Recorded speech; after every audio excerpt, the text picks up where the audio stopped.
was a program manager leading a cross-functional program within a chilled food distribution operation serving hospitals and care homes.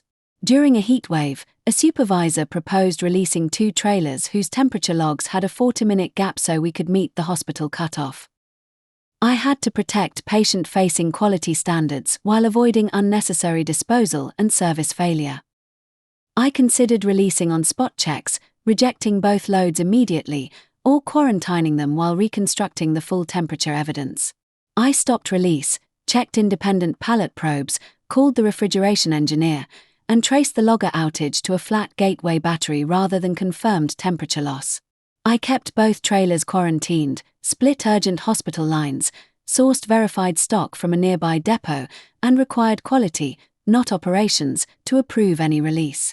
Transport highlighted £28,000 of spoilage exposure and escalating customers. I communicated the delay honestly and refused to treat absence of evidence as evidence of safe custody.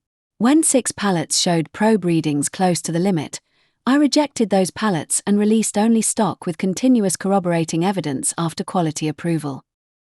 Before closing the action, I sampled performance across different shifts and demand conditions, so the result did not depend on one unusually experienced team or a quiet operating window. I translated the outcome into a simple frontline mechanism with a named owner, an escalation threshold, and a weekly measure, which made the change repeatable after I stepped away.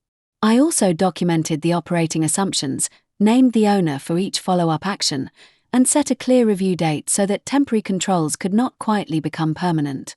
I wrote the decision, assumptions, owners, and stop conditions on a 1-page control plan so the next shift could challenge the logic rather than rely on verbal context. I used both a leading indicator and a customer outcome measure that prevented a short-term productivity improvement from hiding quality, safety, or backlog age.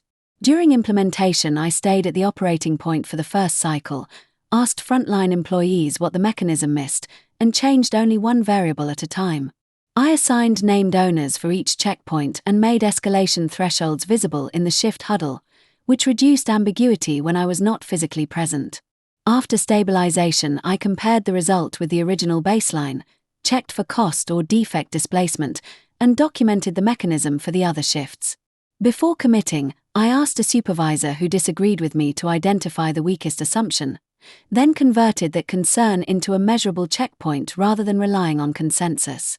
I separated mandatory controls from preferences, which let the team move quickly without weakening the safety, quality, or customer promise that the operation existed to protect.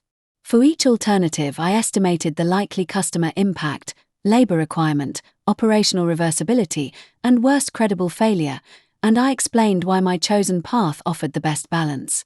I briefed affected teams before launch, checked understanding through questions rather than attendance, and made the escalation route clear to people working outside my shift.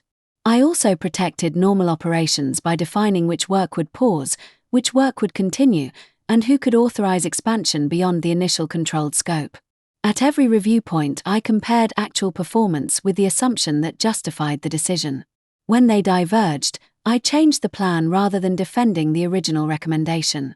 I made the cost of the choice visible as well as the benefit, because hiding overtime, rework, or displaced backlog would have made the result look stronger but less useful.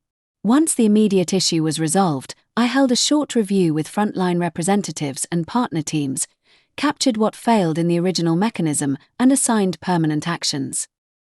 All critical hospital orders arrived that day, no unsafe stock shipped, and disposal was limited to £4,600.